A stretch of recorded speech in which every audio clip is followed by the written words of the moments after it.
All right, welcome back, everybody. Sorry for the troubles. I'm still trying to figure out how to get the live stream technical issues straightened out. You have to do a whole bunch of web savvy stuff, um, like downloading an encoder and things like that. Um, so let's get straight to it as far as talking about what happened on Wednesday as far as seeding. Um, we had several teams that were sort of outside of the bubble yesterday make it into the field and kick out a couple of teams that were in and are now out. So as we talked about last night, I had Rhode Island in my last four in. They were in the playing game. They played last night. They played very well at St. Joe's, and they still ended up moving out. Why is that? Because the teams that I had sitting on the outside looking in, several of them anyway, had good nights.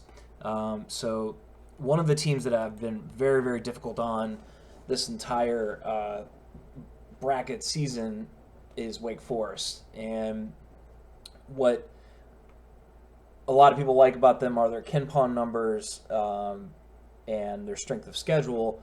But as I looked at over the course of the past couple of months, their record against quality teams did not impress me. Up until yesterday, they were 1-9 against the top 50, and they were 6-12 against the top 100. However, they didn't have any bad losses, which is definitely an asset.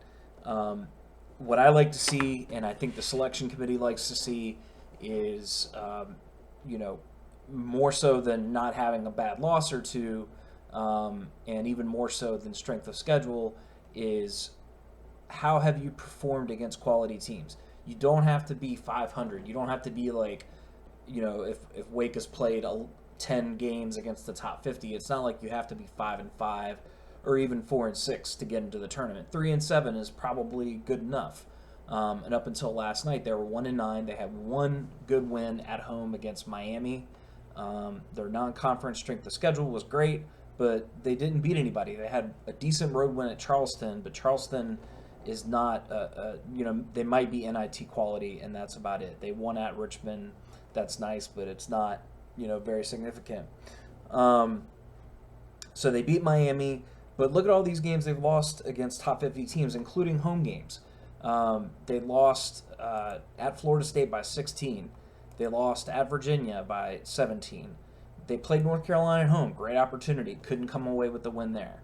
They lost at Syracuse. They lost to Duke at home. That's another excellent opportunity that they blew. They lost at Notre Dame. They lost at Duke, although that game was very close. So finally, in the past couple of days, or in the past week or so, they beat Pittsburgh, which Pittsburgh was sort of on the bubble, not anymore. But most significantly, yesterday they won at Louisville. Their offense was extremely prolific last night, and they were sort of able to overcome some deficiencies on defense and get the win. So, in my mind, a win against Miami and a win against Louisville at home, although, when you consider all their losses, it's significant enough to move them into the last four in. You compare that with Rhode Island. Let's go check them out here. Like I said, even though they won last night, the win at St. Joe's wasn't very significant. So Rhode Island, they did get a significant non-conference win, which is Cincinnati on a neutral court. And then they did beat VCU last week. So those two wins are very significant. But when you look at just the quality wins and the record against, top 50 and top 100 teams, Rhode Island maybe takes the edge a little bit there against the top 50. But, the strength of schedule for both teams is strong. But one area where Rhode Island is deficient is bad losses. So they lost to Fordham at home. As we talked about yesterday, Fordham is 207 in the RPI. And that could be the thing that does Rhode Island in. Rhode Island could definitely change things. They would need to. They play Dayton in the regular season finale this week, and then they would be in the A10 tournament. And what looks more and more like they're going to be the 4 seed, which for Rhode Island might turn out to be beneficial for them if they because they're going to lose the tiebreaker to Richmond if they both win their last games on Saturday. So what that would do for Rhode Island is they would play St. Bonaventure in all likelihood on A10 quarterfinal Friday, and that would give them a neutral court top 100 game. Although St. Bonaventure is sort of teetering on the edge of top 100 there, so they may or may not get a top 100 game. If they won that, maybe they get an extra top 100 win, and then if they're the 4 and Dayton has already clinched the 1 seed, then Dayton and Rhode Island could play on a neutral court in Pittsburgh. Rhode Island, there in the semifinal game, would probably be do or die for them. If they were to play Dayton and lose, they would be 2-4 against the top 50, considering Wake Forest and other teams moving up may not be good enough. If they were to beat Dayton, they would be 3-3 against the top 50, and that would probably get them in. So what Rhode Island's looking at is more than likely their performance in the A10 tournament, getting to the A10 final, may seal things for them either way. So we talked about Wake Forest, and I also want to talk about Illinois, which a lot of people forgot about them because their performance up until a couple of weeks ago hadn't been very good. So at one point, this was Saturday the 11th, they had lost, 1, 2, 3, 4, 5, 6, 7. So they were like 2-7 in their 9 games, and folks who had them in the tournament sort of just like moved them off the bubble, including me. But since then, they've recovered. And what they've done is they've gotten 2 home wins against Northwestern and Michigan State, 2 teams that Northwestern became a lock last night with the last-second win over Michigan. And Illinois beat Michigan State, who is increasingly looking like a lock as well. So if you look at Illinois' non-conference strength of schedule, it's 50, which is very, very good. Their road record is subpar, but they don't have any bad losses. So, if you have one blemish like this, it's not the end of the world. You'd rather, if you're on the selection committee, they'd probably rather see you have a bad road record than a bad non-conference strength of schedule, which somebody like Virginia Tech, like we talked about yesterday, they're in like the 280s. However, Virginia Tech's not a bubble team. They're probably going to make the tournament because they've done enough anyway. I'm just sort of providing you an example of what the priorities are for selection and seeding. Speaking of which, this is the most important thing. Their top 50 wins, they're going to have 5 of them. Now, Northwestern, I think they swept them, and Michigan State, or even Michigan, I think they beat all 3 of those teams at one point or another. I could be wrong.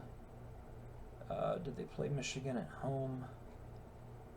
They did, yes. So they beat Michigan, they swept Northwestern, and then they beat Michigan State, and all those teams are sort of teetering on the top 50. But that's not so significant. At first glance, it is significant to have 5 top 50 wins, but all 3 of those teams look like they're going to make the field. You got Michigan, you've got Michigan State, and Northwestern, all pretty much locks at this point.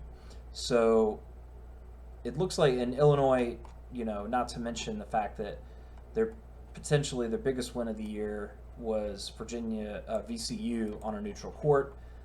That's a nice non-conference victory for them,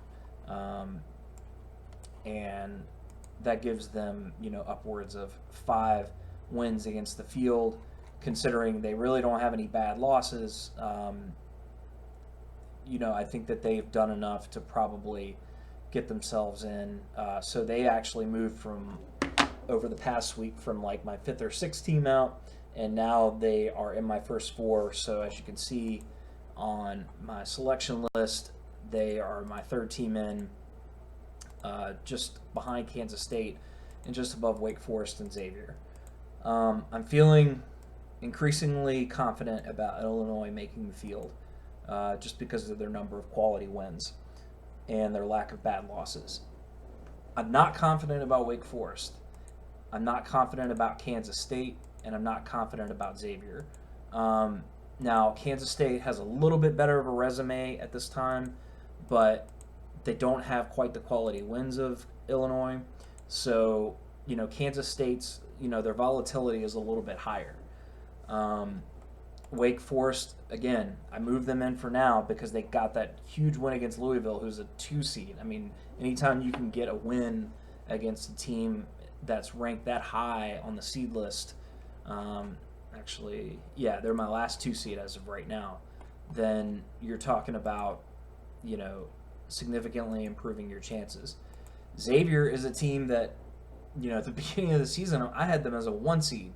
And Sumner's out for the year, and it's just been a devastating couple of months. Let's talk about Xavier a little bit and look at their resume and why they've moved down so drastically. I believe, 2 months ago, a month and a half ago at this time, they were sitting there easily, a top 4 or 5 seed in bracketology, maybe even a 3 seed. So their overall resume, when you look at it, on its face, non-conference strength of schedule is good. They only have 1 bad loss. So, if you were just looking at this straight away, you'd say, all right, maybe they aren't as bad as I'm sort of making things out to be. But I'm just going to pull them up on KenPom real quick to see what Pomeroy thinks about them.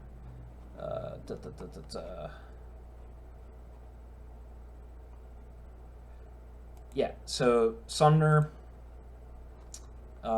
gets injured on February the 8th, all right? And at that point,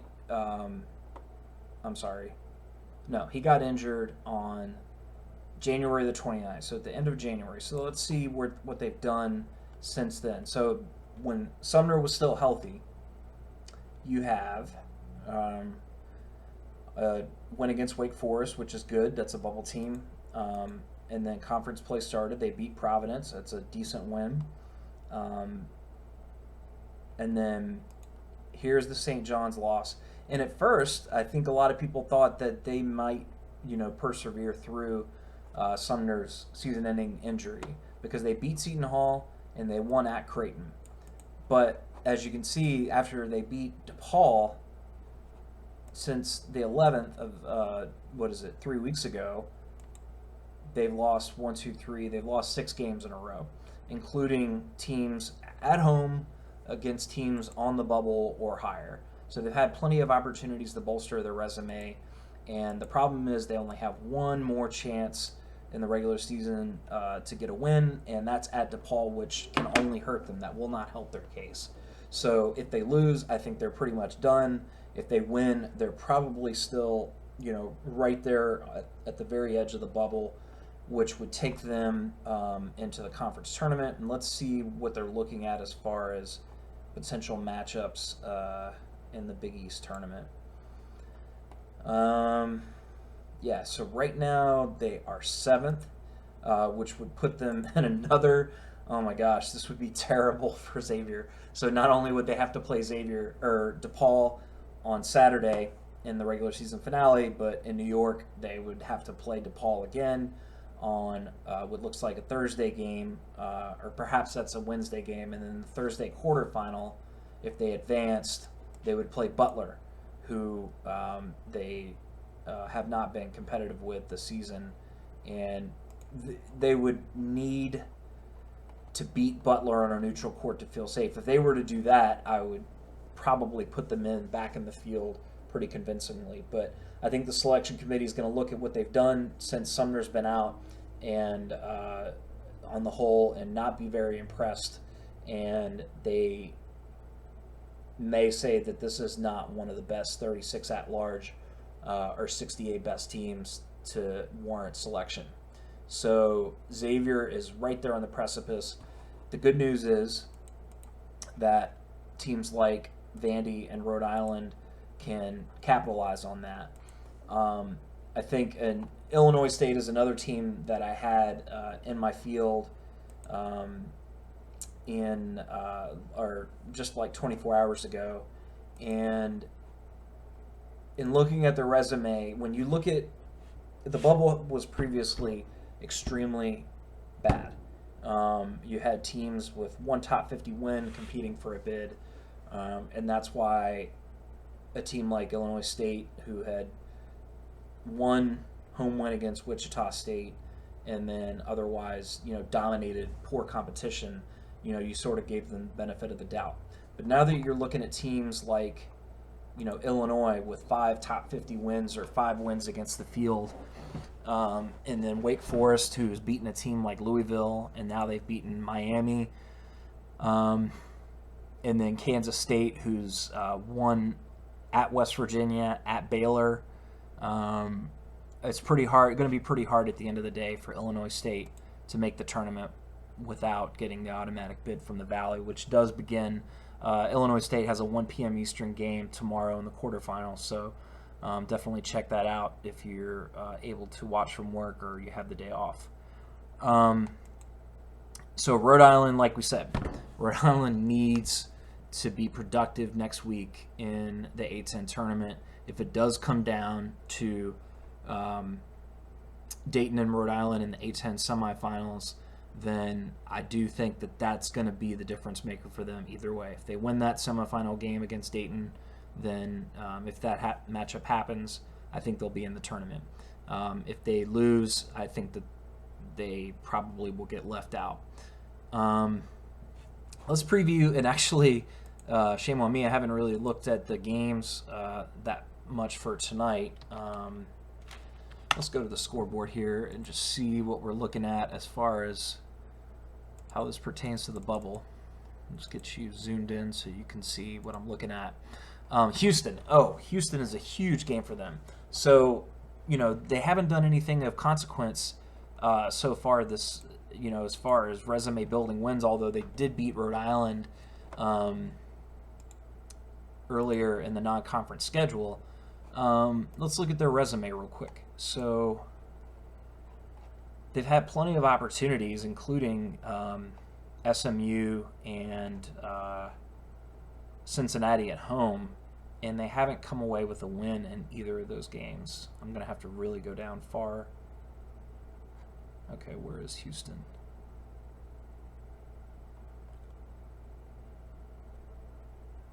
Here we go. 53 in the RPI. Okay. So 2-4 against the top 50, 3-5 against the top 100. However, they have 3 bad losses, and that is not going to benefit them at all come Selection Sunday. So what they need is a signature win on the road, which, wouldn't you know it, and they're actually just tipping off right now, a win at Cincinnati tonight would probably put them right on the bubble threshold. As a matter of fact, if Houston were to win at Cincinnati tonight, that would probably be enough to bump Xavier out of the field. That would give them, let's see, who else have they beaten? They beat Rhode Island. I know that's one of the top 50 wins. And, okay, they beat Vermont, which Vermont has had, if you haven't seen Vermont, they're 17-0 in America East Conference play. They haven't lost since, December. They're an outstanding team, but they haven't beaten anybody. So that's a top 50 win for Houston. That's decent, but at the end of the day, I don't think the selection committee is going to value it as a signature win or anything like that. So if they were to beat Cincinnati, you're talking about wins against Rhode Island and Cincinnati. Or Rhode Island and Cincinnati would give them a 3-4 record against the top 50, and then they would be 4-5 overall against the top 100. But those 2 wins might do enough to put them in the field. Although, to ask a Cougar team to go in to one of the toughest places to play in the country and win that game is a lot to ask, and I think the chances of that happening, let's go to KenPom and just look at what KenPom thinks of Houston's chances tonight. Let's see here.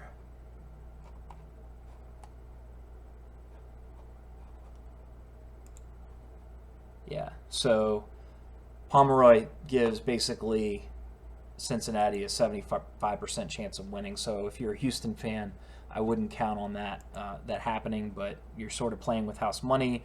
Otherwise, if you don't win, you're moved off the bubble completely, and you would need to go into the American tournament and win that outright in order to get a bid. So I hope you guys have enjoyed this chat. Oh, I do want to talk briefly. Speaking of Cincinnati, Mick Cronin made some really asinine comments today about the the NCAA selection and seeding. So basically, Cronin said today that the selection committee uses seeds teams. They will move up and down based on selling tickets. It's probably a popular opinion. I saw he was retweeted like over 1,000 times. It made a lot of news. ESPN played a clip on SportsCenter earlier.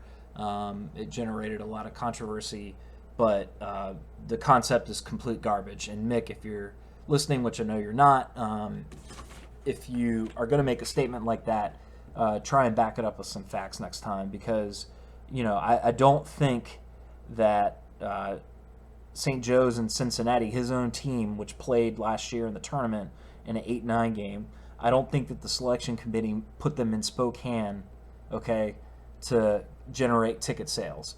In case you didn't notice, Mick, last year, half of the arenas in the first and second round were, maybe half to 3/4 full. They could have easily moved things around to sell more tickets if they wanted, but there were countless teams that were playing absolutely nowhere near their geographical, where their fan base was located. I'll give you a great example. Utah and Fresno State played in the 3-14 matchup last year. Where did they play that? They played that in Louisville, Kentucky. I'm sure that they moved that game there for local interest, Mick. So I think that that's a completely just like, if I'm not saying conspiracies don't exist. They certainly do out there, but if you're going to make that sort of statement, have some facts to back it up. There are no facts to back up that statement. So anyway, I hope you guys have enjoyed this bracket chat. We'll go one more. Let's take one more look at the bubble games tonight. Middle Tennessee, they're playing 6-23 Florida International. Middle Tennessee has to win pretty much until the Conference USA Finals in order to, even though I've got them 38th on my at-large board right now, so they would be well in the field. Another loss to another bad team would probably be enough to kick them out. So Middle Tennessee pretty much has to win their last 2 regular season games. They play another bad team on Saturday. I can't remember who it is, but it's something like, it might be, they play Florida International tonight. Let's see who they play.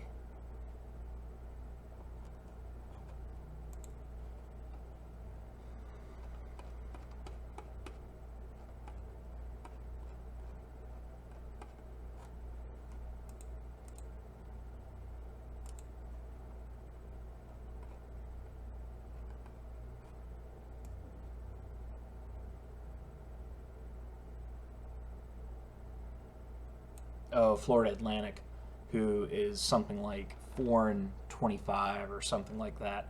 So Middle Tennessee needs to win those 2 games. They need to win their first 2 in Birmingham next week, and I think then that they'll have a pretty good shot of getting an at-large bid. Let's go over and see what else we're looking at for the bubble. A lot of people are talking about Iowa on the bubble. I'm not sure I buy that right now, but if they win at Wisconsin tonight, then I'd be happy to sort of take a look back and see, um, where things stand um, as we go into the Big Ten tournament, which is in D.C. next week. I'm not really sure. I know that they wanted to get into the market where Maryland is. It's only a few miles away from College Park, but I'm still not sure that that's a good fit for their tournament. It's always better when it's either in Chicago or Indianapolis. It's a really good atmosphere. But we'll see how it does next week. California is pretty much, in my mind, a must-win game tonight at Utah. Utah's not going to make the tournament, but they're a top 100 team, and Cal only has one top 100 win, I believe, or one top 50 win. And I think that they need to do a little bit more to get selected. So right now they're my fourth team out of the field, and they wouldn't move up with a win, but they might move up past Illinois State to the third team out if they were to beat Cal, or if they were to win at Utah tonight. But in order to sort of really make some headway, they might have to advance to at least the semifinals of the Pac-12, or even, if they advance to the finals next week, then they would probably, get themselves into the field.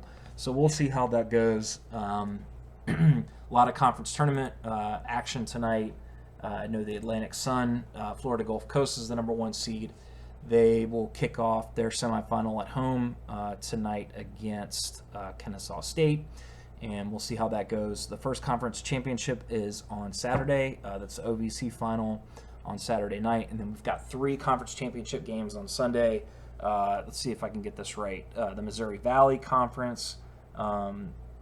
We have the Big South, and I want to say the Southern Conference will play their championship games on Sunday afternoon. So we'll have 3 games going on at one time, or at least 2 games going on at one time for automatic bids. So the fun really, really cranks up here in a couple days, and definitely excited about getting that going. And then as we get into next week, it's conference tournament time for the big boys. So a lot of bids will be broke. A lot of hopes will be crashed. A lot of bids will be sealed as teams get neutral court opportunities against highly rated teams. Seating-wise, didn't move VCU down too much at all last night. I think I moved them down 1 spot because Michigan State also lost. Virginia Tech, I still don't like their non-conference strength of schedule. Michigan lost at Northwestern, so neither of those teams are going to bump up too much. I'm not going to hurt them, make them fall for those losses. Seton Hall got a decent win last night. Marquette did win at Xavier, so they moved up a little bit in my field. Even though USC won last night, they didn't beat a very good team, and the more I look at the resume, the less impressed I am. I think they're 2-5 against the top 50, so I don't think that their fate is sealed at all. I think they'll have to win at least one more top 50 game in order to get into the tournament. So anyway, hope you guys have enjoyed this. I will cut this short, maybe do depending on how things break tonight, I'll do a live broadcast tonight and see how things are going. Okay,